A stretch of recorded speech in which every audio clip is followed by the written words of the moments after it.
Oi, gente querida, gente amiga do canal Paz e Bem. Esse é o Paz e Bem desta quarta-feira. Primeiro, alguns avisos. Se você não está inscrito no canal, se inscreva, curta, compartilhe, nos ajude a divulgar nosso conteúdo nessa época de quarentena e principalmente pela questão da espiritualidade.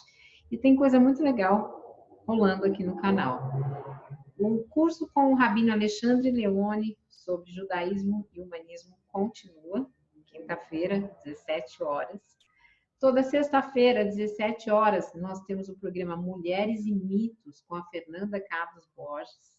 E em breve vou trazer para vocês uma entrevista com o ex-ministro da Saúde, Arthur Quioro, falando de espiritualidade, e também um papo com a Fernanda Carlos Borges sobre a tese dela, que é a filosofia do jeito. E nós vamos falar sobre o jeitinho brasileiro e espiritualidade. Então, não percam. No dia de hoje, com essa questão da pandemia, eu resolvi falar sobre um filme que eu vi, e para quem quiser também assistir, ele está no YouTube, então é uma plataforma gratuita que dá para todos verem, que é sobre, ele se chama Moscati, o amor que cura, que é sobre São José Moscati, que é médico, né? Hoje em dia é médico e santo, mas Moscati é um italiano que nasceu em julho de 1880 em Benevento, na Itália, se não me engano, de uma família religiosa, culta e financeiramente muito abastada.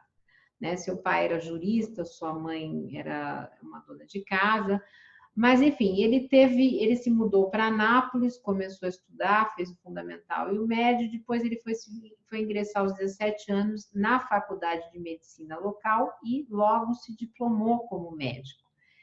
E depois de pouquíssimo tempo, acho que sei lá, em 1908, ele já estava no Instituto de Química Fisiológica como livre docente.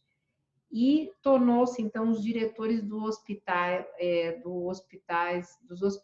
reunidos de Nápoles. E como a Itália está vivendo essa pandemia de uma forma muito dolorosa, eu resolvi trazer a figura desse médico, porque esse médico também vivia em meio à extrema miséria daquela época, e ele dedicava um amor muito grande aos seus pacientes. Me parece que agora, mais do que nunca, com a pandemia cada vez chegando mais perto, nós precisamos cada vez mais de médicos que se dediquem aos pobres, desses médicos dos pobres, porque nós sabemos que eles são, na sua maioria, aqueles que vão sofrer.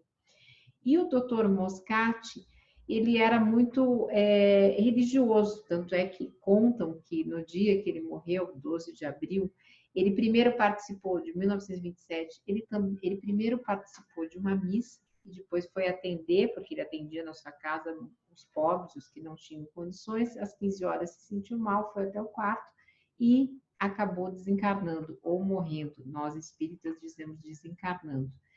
E ele desempenhou até o fim da vida o atendimento num hospital chamado Hospital dos Incuráveis, que eram aqueles que eram rejeitados pela sociedade.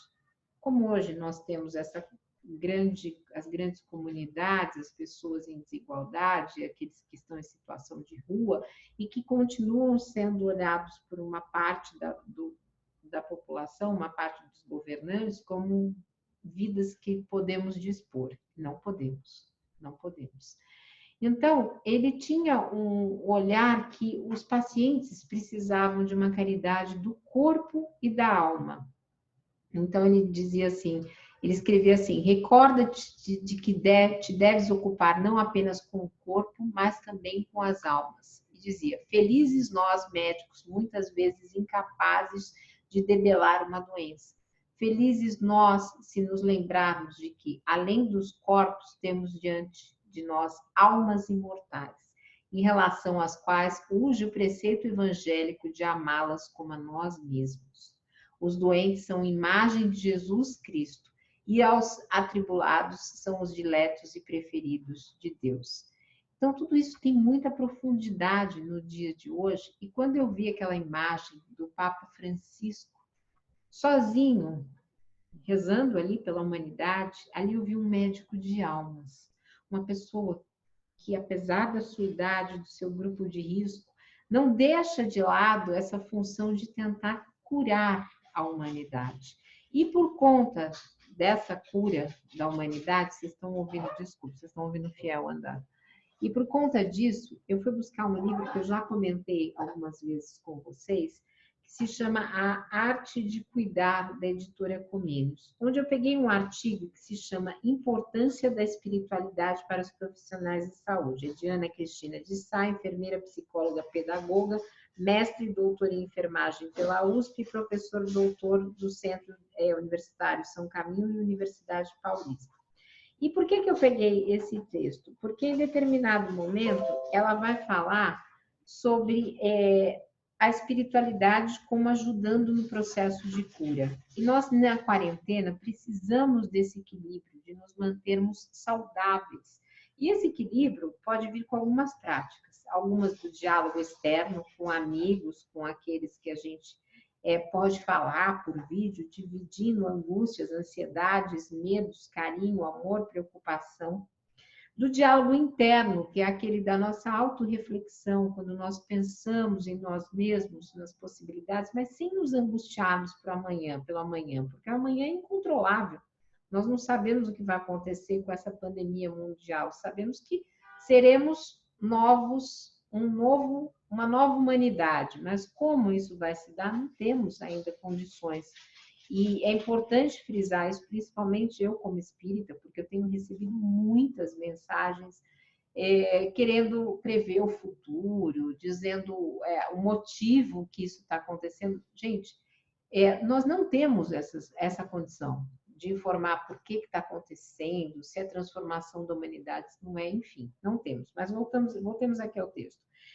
Outra coisa que ela põe aqui, técnicas de relaxamento, de meditação, imagens mentais, né? Temos imagens bonitas de água, cachoeira, dos povos originários, daquilo que nos alenta de amorosidade da nossa infância, imagem de alguma coisa que nos faziam, até uma comida que pode nos dar essa tranquilidade. Os nossos sonhos, escrever os nossos sonhos ao acordar, e tentar avaliar aquele conteúdo que acaba abrindo portas inconscientes, né, para nós buscarmos outras mensagens. A oração ou a prece. Então, nós espíritas temos nos reunidos em alguns casos e temos feito vibração em prece por algumas pessoas que já estão doentes e temos tentado, de alguma forma, estarmos bastante próximos dessas pessoas em espírito, em vibração. Mas o que eu peguei também esse artigo foi que em determinado momento ela nos diz o seguinte, que nós devemos reconhecer a fragilidade humana bilateral. Então eu lembrei desses médicos carinhosos que cuidam, mas que também têm uma fraqueza humana. E para citar essa fraqueza, para falar dessa fraqueza, ela vai citar Levinas. Levinas foi a segunda aula que nós tivemos com o Rabino Alexandre Leone no curso Humanismo e Judaísmo. E o Levinas, ela vai citar uma obra de 1961, ele nos diz o seguinte, que não face a face humano que se irrompe todo sentido. Diante do rosto do outro, o sujeito se descobre responsável. Assim é a relação com o outro que nos traz o senso de responsabilidade, de respeito à dignidade e identidade que este encerra. Foi exatamente a aula da ética da alteridade que nós tivemos com o Rabino Alexandre Leone. Então eu trouxe, porque esse trecho de vermos rostos, ele não só se aplica à medicina, como nesse momento que nós estamos interagindo socialmente por vídeo. Então, muitas vezes, o outro não está nos dizendo aquilo que o rosto dele nos diz. Então, é importante para nós nos fortalecermos, nós termos esse olhar do cuidado que os médicos têm, mas que hoje em dia nós podemos, nesse mundo que estamos vivendo, nos transformarmos em, com uma licença poética, para usar o substantivo, em médicos de alma, curando uns aos outros e dividindo as nossas questões por vídeo. Então, e ela vai falar aqui uma coisa interessante, olha, a relação, portanto, do cuidado de um com o outro, com os seres humanos, é de igualdade. Não existe diferença entre os papéis a ser desempenhado, porque quando o ser humano explora sua própria fragilidade, ele acaba descobrindo os tesouros internos que possui. Sim, todos os seres humanos possuem grande parte e eles se desenvolvem no contato com os outros seres humanos. Então vejam que época preciosa que nós estamos tendo, porque toda crise a gente pode se apegar ao que tem de pior ou nós podemos nos olhar aquilo para uma nova construção, nova construção é até um pleonasmo, né? Mas para uma construção, uma edificação de transformação, de mudança.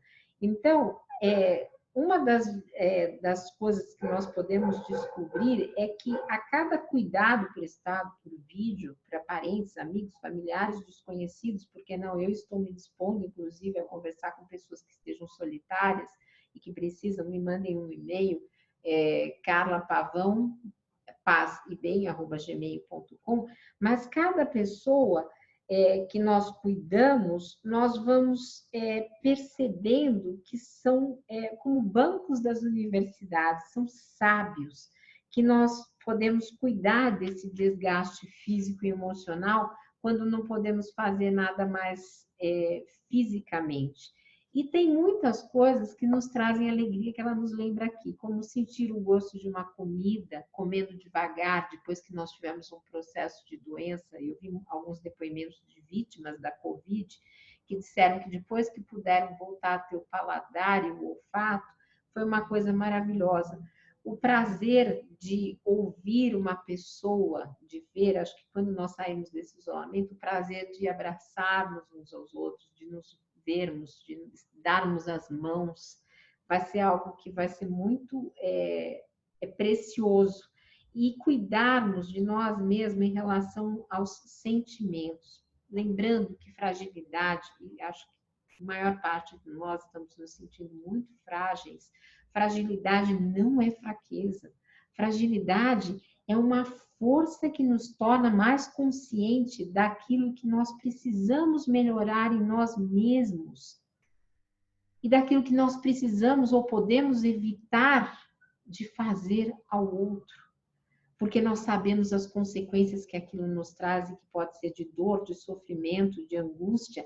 Então existe um autocuidar-se aí que reconhece essa fragilidade, que reconhece os sentimentos, que enxerga o mundo à sua volta e é capaz de percebê-lo.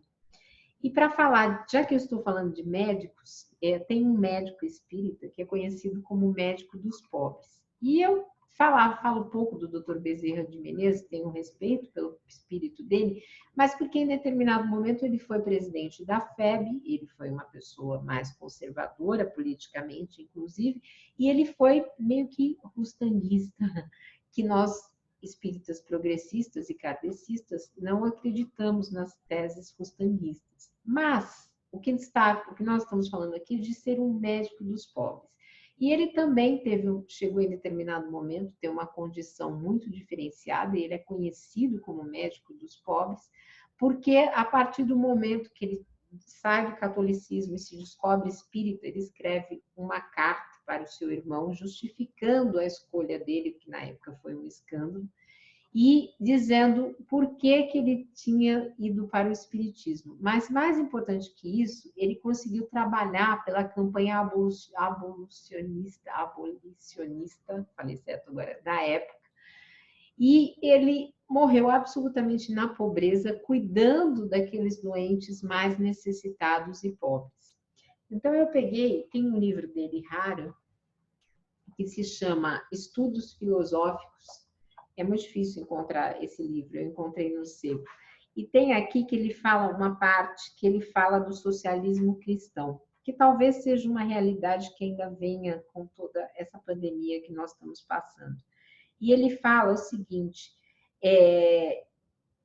para nós prosseguirmos segundo o modelo do Cristo, mas principalmente ele fala sem temor nem fraqueza, pelas vias refulgentes do Espírito Novo. Ele era muito culto. do qual participam os espíritos que evocais por vossos médiuns, mas procedei como vos recomendam os grandes mestres do espiritismo. São Paulo em primeiro lugar e depois Allan Kardec. E ele também prezava um espírita que eu nunca falei aqui, que se chama Svendenberg. E tantos outros, distinguindo bem as espécies de espírito, porque há os de luz e de verdade, assim como os de treva e de erros. Vós sois os médiuns orgânicos, os agentes terrestres e os intérpretes conscientes ou inconscientes do espírito novo. Os oráculos se cumprem. Um dia, disse Isaías, grão médio do espírito, o Eterno escolherá entre os homens uma porção de espíritos, que serão os sacerdotes de sua terra nova e de seus céus. Isaías 56, versículo 18. Esse dia surge, aquele novo sacerdócio será o vosso, se souberdes corresponder à vossa santa vocação. É tempo, então, de se apresentarem os sacerdotes da nova era, os sacerdotes do Espírito vivo, porque nós, os sacerdotes da letra morta, já nada valemos. Nosso decreto de morte saiu pela boca de São Paulo e é preciso ter valor para curvarmos a cabeça. Escutai, Papa, bispos, sacerdotes, escutai o grande apóstolo das gentes, grande vidente do porvir cristão. Povos, um dia regeneraram-vos-ei sem nós e triunfareis de nós. E aí vem uma citação em latim, que ele não foi a tradução, então não vou nem falar, porque eu não sei também o que quer dizer. Então, o que eu quis dizer com essa leitura do Dr. Bezerra é que sim, nós estamos passando por uma transformação. Eu não sei se essa transformação leva a um mundo de regeneração ou se a regeneração é uma visão um pouco milenarista do Kardec. Mas o que eu sei dizer é que nesse momento nós precisamos colocar dentro de nós, aqueles que têm condição, a vontade de apoiar a alma do outro. E esse apoio pode se dar das mais diversas formas. E aqueles que estiverem se sentindo em desamparo, que peçam ajuda. E principalmente que nós possamos fazer uma vibração, colocar em nossas preces, orações, quem é de reza, quem é do que for, aquele pedido pelos nossos cientistas, pelos nossos profissionais de saúde, por todos aqueles que estão em desamparo, e que nós possamos nos sentirmos conectados uns aos outros. Então, um beijo muito grande. Esse foi o Paz e Bem de hoje. Daqui a pouco tem o Caminhos do Espiritismo. Não percam, porque nós estamos finalizando o estudo do livro A Gênese. Então, nós estamos fazendo os capítulos finais e em breve vem um livro novo que eu vou dizer para vocês, que se chama O Céu e o Inferno. Então, vamos juntos nessa espiritualidade de estudo, de amor, de conhecimento, de doação dessa comunidade linda e maravilhosa. Lembrando, em épocas de ansiedade, expirar primeiro, inspirar e nos conectarmos com aquilo que nesse momento é de grande valor, de grande harmonia, de grande paz para cada um de nós. Paz e bem. Um beijo grande para cada um de vocês. Paz e bem.